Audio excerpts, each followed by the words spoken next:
بسم الله الرحمن الرحيم. الليلة إن شاء الله هنشتغل على الطريقة الصحيحة لاستخدام برنامج شارلز. أوكي. وده برنامج شارلز. أوكي. دايما إذا لقيت أي حاجة هنا قبل ما تبدأ شغلك تمسح. إذا لقيت أي ملف تاني تمسح عشان ما يعمل لك تشويش، تمسح. أوكي. طيب أنت شوف عايز تشتغل على شنو. أهم حاجة إنك تشتغل بسرعة. السرعة مطلوبة وين؟ في زيادة في الذهب. أهم حاجة في الذهب دي مطلوبة. أما الحياة التانية ممكن تشتغل بسرعة معقولة فالأمر حيتنفذ، لكن الذهب بيشتغل بسرعة. لابد إنه تكون سريع سريع سريع سريع سريع جدا جدا جدا. أوكي. ده برنامج شارلز. أوكي. فتح عندي أنا. شايف العلامة دي في الذهب. لما أكون عايز مثلا ذهب بضغط هنا. طبعا بعد يظهر لي ملف المزرعة بضغط هنا. أوكي. طيب نبدأ عملي. طيب ده كده برنامج شارلز. ركز، لو فتحت برنامج شارلز لقيت علامة البريك بوينت دي شغالة هنا، شايف؟ فده خطأ كبير هتقع فيه، ما هينفذ لك أمرك. يكون كده ما في أي علامات كده. دي الصفحة هيكون بس في زر ريكوردين. الزر ده هيكون شغال لتسجيل العملية عشان عمليتك تمشي بانتظام ونجاح مضمون. هنا ما هيكون مضغوط، ظهر لك ده تمسح كده. مثلا نطبق على الذهب. اوكي. بعمل إعادة تحديث، بفتح المزرعة. شايف ظهروا لي ملفات كتيرة. بضغط على زر المزرعة هنا، بعمل كلير وزر، بضغط زر البريك بوينت وبضغط نيو سيزون. اوكي. اوكي. بعد كده يعني انا بشوف عندي حاجة هبيع بعتها، هيظهر لي برنامج شارلز كده اهو. جاني برنامج شارلز، شايف كل حاجة تمام. انت طبعا هتشتغلهم بسرعة.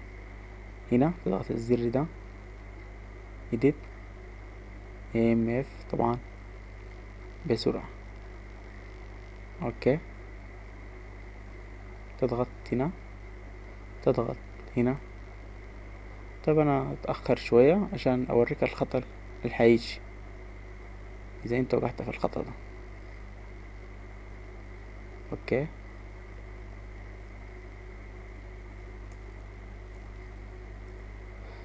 اوكي. يلا، انا لو ما ضغطت على البريك بوينت ضغطت هنا على طول نسيت. بس انت لازم، انت مفترض قبل ما تنهي عمليتك تضغط هنا. طيب انا نسيت وضغطت على طول اكسكيوت.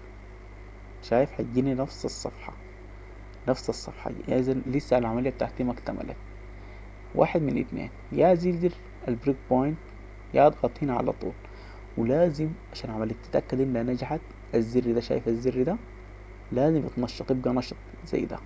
الزر ده لازم يبقى نشط، وزر الحفظ لازم يبقى نشط. كل الأزرار دي يعني باختصار لازم تبقى نشطة. ده يعني دي تكون نشيط. شايف هسه ما نشيط، بضغط ما في حاجة.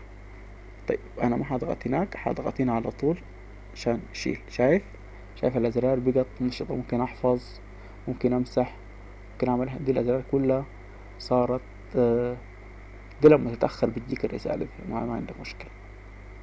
شايف كده. اوكي. بتضغط اكسكيوت كل ما يجيك هنا تضغط اكسكيوت اهو.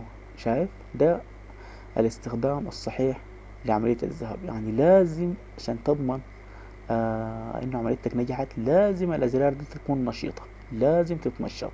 ولازم قبل كل خطوة انهاء تضغط على البريك بوينت، تلغي تنشيط البريك بوينت. ركز هنا هيكون مكتوب بريك بوينت او هتكون مضغوطة، تضغط عليها كده بس ما تكونش مضغوطة، وتكون الازرار دي كلها منشطة. كده انت طريقتك واستخدامك للبرنامج بصورة مثلى. طيب ناس كتيرة بتواجه مشكلة، بتقول إنها ما بتعرف تقدر انك توصل لزر ماب لما تجي تعدل مساحة الارض المحروسة. طيب نحن هنشوف الاستخدام الصحيح للعملية دي. عشان تجيب زر ماب، اوكي، وتخش للداتا وتقدر تعدل وتشوف الارض بتاعتك الخربانة، تقدر تصلح الارض بتاعتك. طبعا هتكون لاغي هنا اول حاجة. طب بعد كده هتفتح برنامج شارلز. نعم، برنامج شارلز كده فتح. اوكي، تمسح اي حاجة، تضغط هنا زر البريك بوينت. اوكي، تضغط زر البريك بوينت وتضغط زر ريلاب. اوكي، يلا هتقوم تضغط هنا اكسكيوت. هتجيك نفس الصفحة، تستنى لحد ما تجيك شنو edit respawn. هنا لو ما جاتك العلامة دي، إذا تضغط على طول execute، تكون ضاغط على طول لحد ما تظهر لك الكلمة edit. شايف الكلمة دي؟ لو كانت request إذا شغلنا كله خطأ.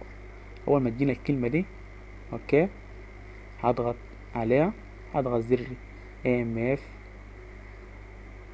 data اهو، زر ماب اهو، وصلت وقدرت اتحصل عليهم.